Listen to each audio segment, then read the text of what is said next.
Assalamualaikum warahmatullahi wabarakatuh. Selamat pagi, siang, sore, Bu Amel dan teman-teman. Di sini kami dari kelompok 3 akan mempresentasikan proyek approach tematik dari kami. Next.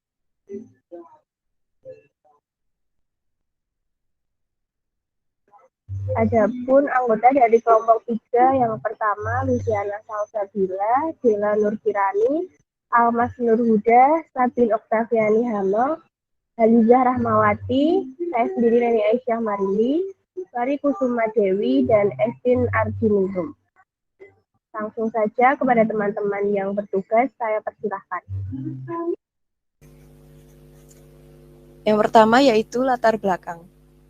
Gerabah adalah perkakas yang terbuat dari tanah liat yang dibentuk, kemudian dibakar dan dijadikan alat-alat yang berguna membantu kehidupan manusia, menurut Surjana. Menurut para ahli kebudayaan, gerabah merupakan kebudayaan yang universal atau menyeluruh, yang artinya gerabah ditemukan di mana-mana, hampir di seluruh bagian dunia termasuk di Indonesia. Daerah-daerah di Indonesia yang memiliki kebudayaan kesenian gerabah antara lain ada Yogyakarta, Madura, Aceh, Purwakarta, Cirebon, Jawa Tengah, Bali, Jawa Barat, Sulawesi Selatan, Sumatera Barat, Jawa Timur, dan Papua. Walau banyak daerah di Indonesia yang memiliki kebudayaan kesenian gerabah, tidak menutup kemungkinan kesenian ini terancam punah di tengah perkembangan teknologi dan informasi yang pesat. Oleh karena fenomena tersebut, kami memilih kerajinan gerabah sebagai salah satu aspek yang menjadi objek dalam proyek ini. Dengan mengetahui asal-usul kerajinan gerabah dan cara pembuatannya, kami harap kerajinan gerabah akan tetap eksis di tengah kemajuan teknologi dan pembuatan dan sistem informasi, serta generasi zaman sekarang dapat turut melestarikan dan mengembangkan kerajinan gerabah di era modern saat ini. Next. Rumusan masalah, yang pertama ada apa pemanfaatan sumber daya alam, yang kedua bagaimana pemanfaatan sumber daya alam, yang ketiga apa pengertian gerabah, yang keempat apa saja teknik pembuatan gerabah, yang kelima bagaimana proses pembuatan gerabah, yang keenam bagaimana contoh gambar dari gerabah, yang ketujuh apa pengertian ide pokok paragraf, 8 bagaimana cara membedakan ide pokok dan kalimat utama. Kemudian yang 9, bagaimana menentukan ide pokok dalam suatu paragraf.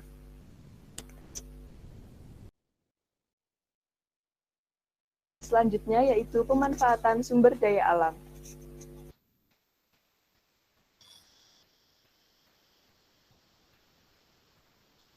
Baik, selanjutnya yaitu pengertian dari sumber daya alam. Sumber daya alam adalah semua bahan atau zat seperti mineral, hutan, air, serta tanah subur yang terdapat di alam dan dapat digunakan untuk keuntungan ekonomi bagi manusia.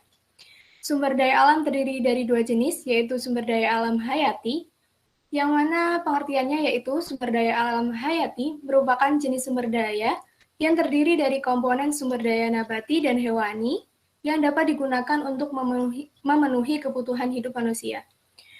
Terdapat berbagai jenis sumber daya alam hayati, di antaranya yang pertama ada tumbuhan. Tumbuhan merupakan sumber daya alam yang keberadaannya sangat melimpah dan beragam, khususnya bagi wilayah Indonesia. Pemanfaatan tumbuhan oleh manusia di antaranya, yang pertama yaitu untuk bahan makanan, seperti contohnya padi, jagung, gandum, tebu, dan lainnya. Yang kedua untuk bangunan, seperti kayu jati, kayu mahoni, dan yang ketiga sebagai bahan bakar, seperti kelapa sawit. Kemudian jenis yang kedua yaitu pertanian dan perkebunan. Indonesia dikenal sebagai negara agraris karena sebagian besar penduduk Indonesia bermata pencaharian di bidang pertanian dan perkebunan.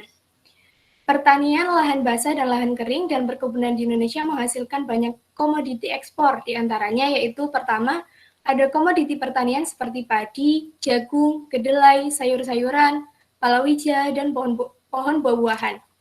Selanjutnya ada komoditi perkebunan seperti karet, kelapa sawit, tembakau, kapas, kopi, dan tebu. Untuk jenis yang ketiga yaitu ada hewan, peternakan, dan perikanan. Sumber daya alam hewan berupa hewan liar maupun yang sudah dibudidayakan. Untuk pemanfaatannya sendiri, antara lain yaitu yang pertama, membantu pekerjaan berat manusia seperti kerbau yang digunakan untuk membaca. Kemudian sebagai sumber pangan seperti sapi, ayam, kambing, perikanan laut, dan darat. Selain itu, diberlakukan pelestarian hewan untuk menjaga ekosistem darat dan ekosistem air. Maka dibentuklah tempat-tempat yang bisa membantu melestarikan keberadaan hewan-hewan dan mencegah dari kepunahan. Untuk jenis sumber daya alam yang kedua yaitu sumber daya alam non-hayati. Sumber daya alam non-hayati merupakan semua benda mati di permukaan kerak bumi yang bermanfaat dan berpengaruh bagi kelangsungan hidup manusia dan juga makhluk hidup lainnya. Jenis-jenis SDA non-hayati, yang pertama ada air. Air merupakan salah satu kebutuhan utama makhluk hidup dan bumi sendiri didominasi wilayah perairan. Dari total wilayah perairan yang ada, 97% merupakan air asin atau wilayah laut dan samudra, dan hanya 3% yang merupakan wilayah air tanah. Air sendiri digunakan untuk keperluan domestik seperti memasak, minum, dan mencuci, sebagai bahan dasar industri makanan dan minuman, penambangan, aset wisata dan rekreasi, dan digunakan sebagai sumber listrik, yaitu pembangkit listrik tenaga air. Yang kedua ada angin. Angin mampu menghasilkan energi dengan penggunaan energi menggunakan turbin yang pada umumnya diletakkan dengan ketinggian lebih dari 30 meter di daerah dataran tinggi. Fungsi angin yaitu yang pertama membantu penyerbukan tanaman, yang kedua membantu uap air bergerak ke daratan dan menjadikannya hujan, yang ketiga yaitu sebagai sumber energi listrik. Untuk yang ketiga ada tanah. Tanah sangat diperlukan diantaranya untuk yang pertama, pembangunan rumah tinggal dan bangunan lainnya. Yang kedua, tempat menyerap dan menyimpan air hujan. Yang ketiga, tempat tumbuhnya segala jenis tanaman. Dan yang keempat yaitu membuat kerajinan gerabah. Kemudian jenis yang keempat yaitu hasil tambang. Sumber daya alam hasil tambang memiliki beragam fungsi bagi kehidupan manusia, di antaranya yang pertama bahan dasar infrastruktur, yaitu contohnya aspal. Yang kedua, bahan bakar kendaraan bermotor, misalnya aftur, solar. Yang ketiga, yaitu sebagai sumber energi, contohnya batu bara, gas air, minyak tanah. Yang keempat, yaitu sebagai perhiasan, contohnya emas, perak, berlian, dan logam lainnya, seperti biji besi, bauksit, iodium, nikel, dan marmer. Next. Selanjutnya ada ide pokok paragraf. Untuk pengertian dari ide pokok paragraf sendiri, yaitu ide pokok adalah sebuah ide yang disampaikan oleh penulis dalam sebuah pokok bahasan di dalam paragraf. Ide pokok juga memiliki nama lain, diantaranya adalah gagasan pokok, gagasan utama, atau pikiran utama. Selanjutnya yaitu ciri-ciri dari ide pokok. Yang pertama yaitu keberadaan ide pokok tidak berbelit. Maksudnya, keberadaan ide pokok dari paragraf tidak boleh terbelit-belit, artinya makna dari ide pokok tidak boleh sempit, akan tetapi tidak juga terlalu luas. Hal ini berfungsi supaya pembaca dapat mudah untuk menangkap apa ide pokok tersebut. Selain itu, ini juga akan membantu pembaca untuk mudah memahaminya. Yang kedua, ide pokok dinyatakan secara jelas. Selain tidak berbelit, sebuah ide pokok juga harus ditulis atau digambarkan dengan jelas oleh si penulis. Hal ini persegi letaknya. Selain itu, apa yang akan disampaikan atau inti dari gagasan tersebut juga harus dinyatakan dengan jelas. Yang ketiga, bersifat umum. Sebuah ide pokok harus mengandung suatu hal yang bersifat umum. Hal ini nantinya akan dikerucutkan lagi. Artinya, bahwa suatu ide pokok kemudian akan bisa dijelaskan dan dijabarkan lagi. Penjabaran tersebut akan lebih spesifik daripada kalimat-kalimat berikutnya. Ciri-ciri yang keempat yaitu memiliki kalimat pendukung. Sebuah ide pokok tidak lantas berdiri sendiri di dalam suatu paragraf. Ide pokok harus memiliki kalimat pendukung atau sebuah ide yang jelas. Yang kelima yaitu fungsi ide pokok. Adanya ide pokok dalam sebuah paragraf juga memiliki fungsi, seperti untuk memudahkan pembaca mengetahui inti atau pokok bahasan dalam suatu paragraf yang dibaca. Cara menentukan ide pokok yang pertama, membaca seluruh paragraf. Cara pertama yang bisa dilakukan adalah dengan membaca keseluruhan dari paragraf tersebut. Caranya dengan berkonsentrasi dengan cermat ketika membaca. Yang kedua, membaca setiap kalimat. Cara kedua yang bisa dilakukan untuk menentukan ide pokok adalah dengan membaca serta memahami kalimat. Setiap kalimat yang ada di dalam suatu tulisan atau bacaan perlu untuk dipahami. Hal tersebut dilakukan karena setiap paragraf terdiri dari beberapa ide pokok. Selain itu, setiap ide pokok bisa terletak di mana saja. Bisa terletak di bagian awal, bagian akhir, ataupun pada keduanya. Sehingga penting untuk membaca sekaligus memahami setiap kalimat yang ada. Yang ketiga, memisahkan kalimat utama. Cara selanjutnya yaitu dengan memisahkan kalimat utama dari kalimat penjelas. Bedakanlah antara kalimat utama dengan kalimat penjelas yang ada di dalam sebuah paragraf. Kalimat utama di dalam sebuah paragraf biasanya akan diikuti atau diawali oleh kalimat-kalimat penjelas. Yang keempat, menandai informasi-informasi penting. Cara keempat yang bisa dilakukan adalah dengan memberikan tanda-tanda pada informasi penting. Informasi penting tersebut dapat berada di setiap kalimat atau paragraf. Yang kelima, kalimat penjelas adalah pendukung. Cara ini dilakukan dengan mengenali kalimat penjelas atau sebuah paragraf yang bersifat sebagai pendukung. Dalam tahapan ini, ketika masih mengalami kesulitan, bisa memperhatikan penggunaan dari kata yang berulang. Yang keenam, menyimpulkan isi paragraf. Cara keenam yang bisa dilakukan adalah dengan menarik kesimpulan. Simpulkanlah isi dari sebuah paragraf tersebut. Hal itu akan berguna untuk membantu mencari dan menentukan sebuah ide pokok. Dan yang ketujuh, menandai ide pokok. Cara menentukan ide pokok yang ketujuh adalah dengan menandainya. Tandailah ide pokok pada setiap paragraf dari suatu tulisan secara menyeluruh. Bisa dengan menggabungkan bagian awal dan akhir dari kalimat di paragraf tersebut. Ide pokok ini umumnya disebut dengan ide pokok campuran. Pengertian gerabah.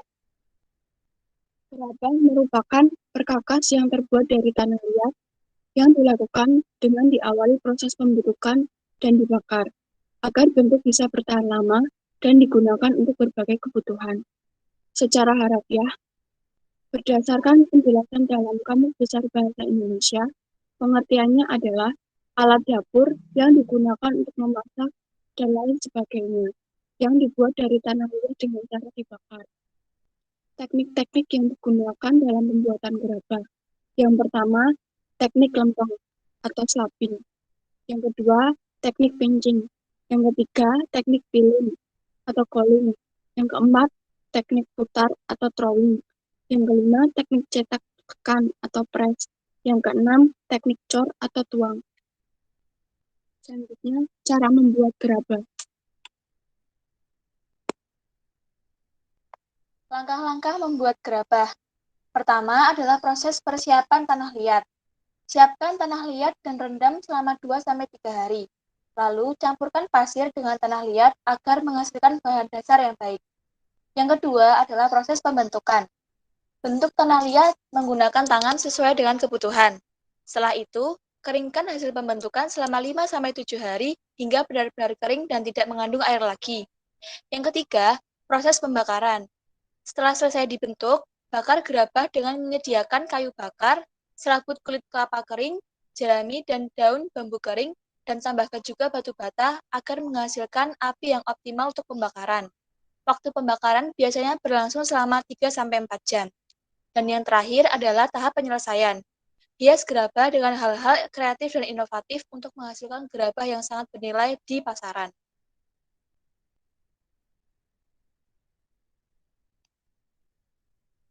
Selanjutnya adalah pelaksanaan. Proyek ini mengangkat tema organ gerak hewan dan manusia kelas 5 semester 1, subtema 3 lingkungan dan manfaatnya. Dalam pembelajaran ini terintegrasi berbagai mata pelajaran, yaitu Bahasa Indonesia, IPA, dan SPDB. Siswa diminta untuk mengamati dan mencari informasi tentang gerabah. Proyek ini dilakukan selama 1 minggu dengan siswa mengamati melalui YouTube. Fase 1 atau Getting Started. Guru memberikan cerita yang menstimulasi siswa untuk menanggapi cerita tersebut berdasarkan pengalaman pribadinya mengenai sebuah gerabah. Guru menunjukkan hasil kerajinan gerabah yang ada di daerah tersebut. Selanjutnya, guru menanyakan bagaimana bentuk kerajinan gerabah yang ada di daerah lain dan apa saja yang sudah siswa ketahui. Untuk dapat menggali lebih dalam kompetensi yang dimiliki, guru dapat menampilkan video atau gambar-gambar hasil kerajinan gerabah dalam bentuk PowerPoint ataupun media kreatif lainnya. Guru menyuruh siswa untuk menyebutkan hasil kerajinan gerabah yang menarik perhatiannya. Dari berbagai kerajinan gerabah yang disebutkan, siswa disuruh untuk membuat kerajinan gerabah seperti yang mereka inginkan. Kemudian mempresentasikan secara berkelompok.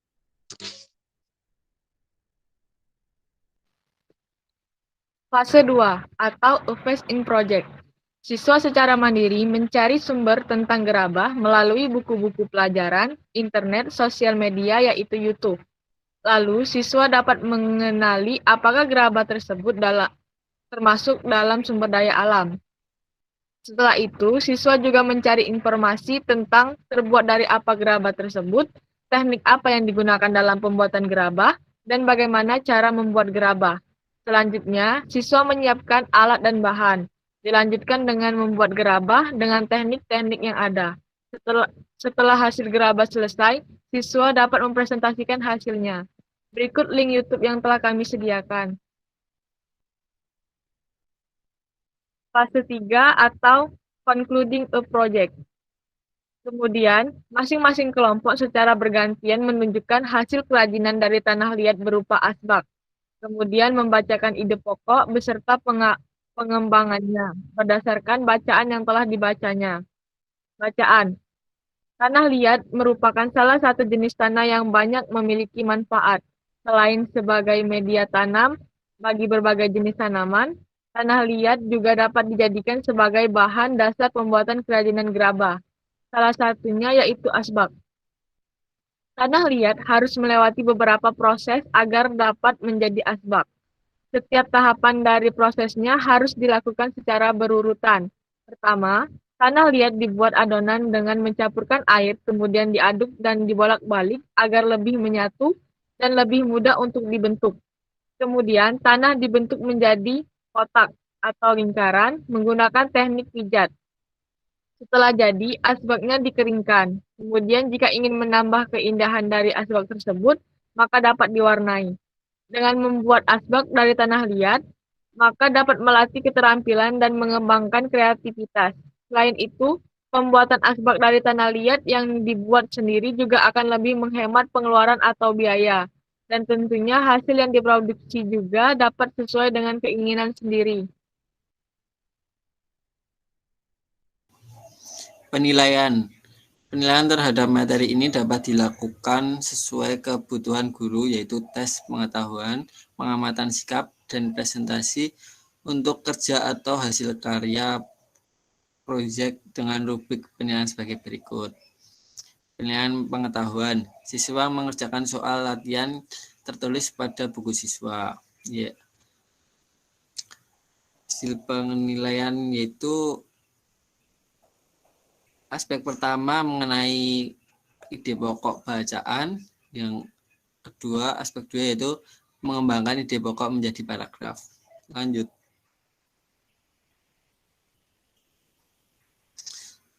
Penilaian sikap. Guru menilai sikap siswa melalui pengamatan sikap siswa pada saat pembelajaran maupun melakukan kerja secara berkelompok. Aspek pertama yang dinilai ialah disiplin. Jika baik sekali, siswa mampu menjalankan aturan dengan kesadaran sendiri. Jika baik, siswa mampu menjalankan aturan dengan pengarahan guru. Cukup, yaitu siswa kurang mampu menjalankan aturan, kurang siswa belum mampu menjalankan aturan. Yang aspek penilaian kedua yaitu tanggung jawab. Jika baik sekali, yaitu siswa selalu melaksanakan tugas dan kewajiban yang seharusnya dilakukan. Baik, yaitu siswa sudah melaksanakan tugas dan kewajiban yang seharusnya dilakukan. Cukup, yaitu siswa kadang-kadang melaksanakan tugas dan kewajiban yang seharusnya dilaksanakan. Kurang, siswa belum melaksanakan tugas dan kewajiban yang seharusnya dilakukan. Pilihan aspek berikutnya ialah peduli. Jika baik sekali, yaitu siswa siswa selalu peduli dengan lingkungan sekitar dan temannya. Baik, yaitu siswa sering peduli dengan lingkungan sekitar dan temannya. Jika cukup, yaitu siswa kadang-kadang peduli dengan lingkungan sekitar dan teman-temannya. Kurang, yaitu siswa belum peduli dengan lingkungan sekitar dan teman-temannya. Aspek berikutnya ialah percaya diri. Jika baik sekali, yaitu siswa mampu percaya diri saat melakukan presentasi di depan kelas. Dinilai baik jika siswa cukup percaya diri saat melakukan presentasi di depan kelas. Nilai cukup ketika siswa kurang percaya diri saat melaksanakan presentasi di depan kelas. Dinilai kurang ketika siswa belum percaya diri saat melakukan presentasi di depan kelas. Lanjut. Selanjutnya yaitu penilaian keterampilan. Penilaian keterampilan dilakukan ketika siswa melakukan presentasi unjuk kerja atau hasil karya atau proyek di depan kelas. Aspek yang pertama yaitu keunikan. Dinilai baik sekali jika siswa dapat membuat karya gerabah yang unik. Selanjutnya yaitu dinilai baik jika siswa cukup dapat membuat karya gerabah yang unik. Dinilai cukup jika siswa kurang dapat membuat karya gerabah yang unik. Dinilai kurang jika siswa belum dapat membuat karya gerabah yang unik. Selanjutnya, aspek selanjutnya yaitu kerapian. Dinilai baik sekali jika siswa dapat membuat karya gerabah dengan rapi. Dinilai baik jika siswa cukup dapat membuat karya gerabah dengan rapi. Dinilai cukup jika siswa kurang dapat membuat karya gerabah dengan rapi. Dinilai kurang jika siswa belum dapat membuat karya gerabah dengan rapi. Aspek selanjutnya yaitu keindahan. Dinilai baik sekali jika siswa dapat membuat karya gerabah yang memiliki nilai estetika. Dinilai baik jika siswa cukup dapat membuat karya gerabah yang memiliki nilai estetika. Dinilai cukup jika siswa kurang dapat membuat karya gerabah yang memiliki nilai estetika. Dinilai kurang jika siswa belum dapat membuat karya gerabah yang memiliki nilai estetika. Aspek selanjutnya yaitu fungsionalitas. Dinilai baik jika siswa dapat membuat karya gerabah yang memiliki nilai kegunaan tinggi. Dinilai baik jika siswa dapat membuat karya gerabah yang memiliki nilai kegunaan sedang. Dinilai cukup jika siswa kurang dapat membuat karya gerabah yang memiliki nilai kegunaan. Dinilai kurang jika siswa belum dapat membuat karya gerabah yang memiliki nilai kegunaan. Next. Kesimpulannya, untuk memahamkan siswa terkait pemanfaatan potensi alam yang ada, guru dapat menggunakan model pembelajaran PBL atau Project Based Learning. Pada saat siswa menonton video mengenai gerabah, siswa mendapatkan informasi dan pengetahuan mulai dari alat dan bahan, cara pembuatan hingga teknik-teknik yang bisa digunakan dalam pembuatannya. Setelah itu, siswa membuat kerajinan dari tanah liat untuk mengimplementasikan pemahaman yang mereka dapat, sekaligus sebagai upaya untuk memanfaatkan potensi alam yang ada di lingkungan sekitar tempat tinggal mereka. Berdasarkan kerajinan yang telah dibuat, siswa membuat ide pokok dan mengembangkannya menjadi sebuah paragraf cerita. Dengan kegiatan tersebut, siswa dapat mengonstruksi pengetahuan, sikap, dan keterampilan mereka dengan membuat karya berupa kerajinan dari tanah liat yang setelah itu dipresentasikan di depan kelas. Saran: penggunaan model PJB atau Project Based Learning cocok untuk diterapkan dalam praktek pelaksanaan pembelajaran guna memanfaatkan potensi alam yang ada di lingkungan sekitar siswa dengan mengintegrasikan mata pelajaran IPA, SBDP, dan Bahasa Indonesia. Model PBL atau Project Based Learning disarankan untuk digunakan oleh guru saat melaksanakan pembelajaran karena di sini siswa tidak hanya diminta untuk memahami materi, tetapi siswa juga diminta untuk mengaplikasikan pemahaman yang telah mereka dapatkan sehingga PBL ini efektif untuk meningkatkan ketuntasan hasil belajar siswa. Next. Berikut ini merupakan gambar tanah liat dan gambar gerabah. Baik, terima kasih kepada teman-teman yang sudah mempresentasikan hasil belajar dari kelompok 3. Apabila ada kurang lebihnya, kami dari kelompok 3 mohon maaf. Sekian dari kami. Wassalamualaikum warahmatullahi wabarakatuh.